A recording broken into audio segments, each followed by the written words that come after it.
So today I'm behind the wheel of the 2025 Lexus LX 700H in the luxury trim, and I'm going to take some time to go through the interior of this thing.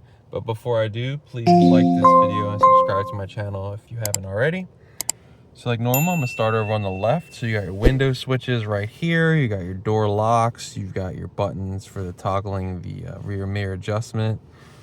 You have a Mark Levinson audio system sprinkled throughout the cabin. I'll show a better look at just the branding of the speaker on the passenger door when I get to it. Got your door latch right here. You've got your different presets for the driver's seating position that you can set. To the right, you've got a camera view button, so pushing that gives you different camera views around the vehicle. Pushing again, disappear. You have your odometer trip reset button. You have up and down arrows for the dim level of the gauge cluster. Down low, you have a button that releases the rear hatch and a 120 volt button right here as well. Right here, you got a little toggle for your hauling and trailer usage. So this is the digital gauge cluster. So there's different pages you can cycle through, display different data. As you can see, I'm just cycling through a few of them right now. Usually been just kind of leaving it on the screen right here. Coming back to the steering wheel, how it's adjusting the stuff on the gauge cluster is right here on the left. You have different arrows. You can cycle through the different data pages. You've got a back button, phone, talk, volume controls. Over on the right, you've got your tuner buttons, mode, and then a bunch of cruise control options as well, and lane assist options. On the back of the steering wheel, you have paddles should you want to shift your own gears. So you have down on the left, positive gears on the right. Give you a better look at the steering wheel. Then you have the navigation display. So most is between 5 different pages. So you have navigation up top, music, whatever you're listening to, phone, and then kind of a vehicle screen. So the vehicle screen probably has most of the data that you're going to be looking at if you're not already just using Apple CarPlay or Android Auto. So under vehicle, you can set the massage seat controls. So I can tap this seat and give it, massaging seats. It's a pretty cool feature. Driving assist, trip information. This is current and history of the vehicle. Tire pressures for all 4 corners, vehicle alerts, maintenance required, contact. So that's as of a couple days ago. Going into the settings, so it's currently guest. Personal info, Bluetooth devices, that's where obviously you would connect your phone. General, let's go in there real fast. You got accessibility, date and time, keyboard, notifications, Wi-Fi, display. You can change the brightness, contrast of the display. Let's go into vehicle customize. So it has a heads-up display, never really comes through good on camera. You can see it just flashing right now, just because of the different between the camera and what it displays. But you got meter, lights, illumination, door control, boarding exit. You have your custom drive mode as well. I'll showcase the drive modes, but this is where you can adjust that custom drive mode. Powertrain, suspension, steering, air condition can all be adjusted. Tire pressures, you name it, you can adjust it. On the left of it, you have your volume control, and you can turn it off. The engine start stop button is right here, nice and big to the left as well. In the center, below that, you have a touch screen, but it's a very useful kind of off-road page is the best way I can say. So it has a lot of data. You have kind of like a brake accelerator bubble up top, showcases how much pressure each one is getting. So right now none, but I'm gonna just showcase, I've got my foot now 100% on the brake. It's lit up, you can see it like modulating. Same thing on the accelerator. This detail of the vehicle showcases the height level, as well as when you turn the steering wheel, you can see that is actually moving. Showcases what drive mode you're in and which of the 4-wheel drive options you're in as well. This is kind of a G-force chart showcasing where the vehicle is moving. Then you have volume controls at the bottom portion of this screen. I mean, not volume control, sorry, HVAC controls. You can adjust your heat and cool, as well as the fan controls as well. All the other buttons for the HVAC controls are right below that. Hazards in the middle. Has a climate concierge, so you push that and basically the vehicle determines what it needs to kind of make you as comfortable as possible. And then right below that, you have pretty much all the modes and off-road modes or drive modes and off-road modes of the vehicle. So for the multi-terrain select and drive mode, you push one of these and then you can turn this knob right here to adjust between the different drive modes. So right now I got the center one illuminated, drive mode. So I have that pushed, and I'm gonna toggle this and display on the gauge cluster just what mode we're in. So right now it was normal, as you saw. So let's go all the way to the bottom since we're closer to the bottom. So you have Eco, has kind of like a greenish hue, comfort, more yellow, normal, kind of grayed out. Sport S livens it up with some red.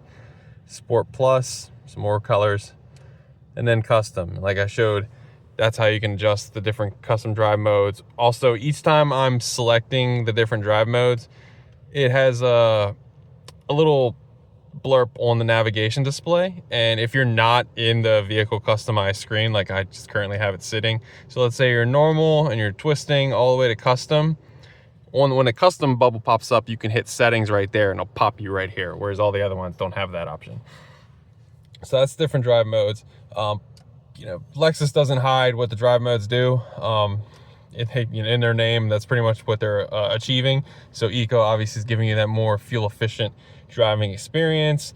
The air conditioner, so you can use the custom mode to kind of describe what's happening. The air conditioner is going to be adjusted to more economic mode, same as the powertrain of the vehicle, right? So it's going to kind of tune the vehicle down a little bit in terms of performance to give you the most fuel efficient driving experience. Whereas comfort, that's more focusing on the suspension and the steering of the vehicle. Normal, nothing special there. But for Sport Plus or Sport S, that is going to kind of unlock the full performance potential of the vehicle. And then Sport Plus as well, just a little, taking it to 11 on that. And then you also have the multi-terrain select mode. So pushing this illuminates this, and you have the different multi-terrain select modes. So you can have an auto mode, you have dirt, sand, mud, and then deep snow. And you got these cool animations for all of them. And like I said, Lexus doesn't kind of hide when you need those modes, right? So if you're driving through some deep snow, you put on this mode, it's going to adjust the traction control system and the height level of the vehicle in each of those modes as well, changes for whatever you're going to be stuck in, right? So each of these modes have its own height level, so even going down to auto. And then you have the DSC control as the last button right here. And then over on the right of all that, you have the four-wheel drive controller right here. So you have basically the vehicle's in high 4, 24/7, but then if you want to go to low 4, you have to push this in and twist it. But you can't just do that because the vehicle will yell at you. You have to go in the neutral first. Push it in. So let me go back out of park.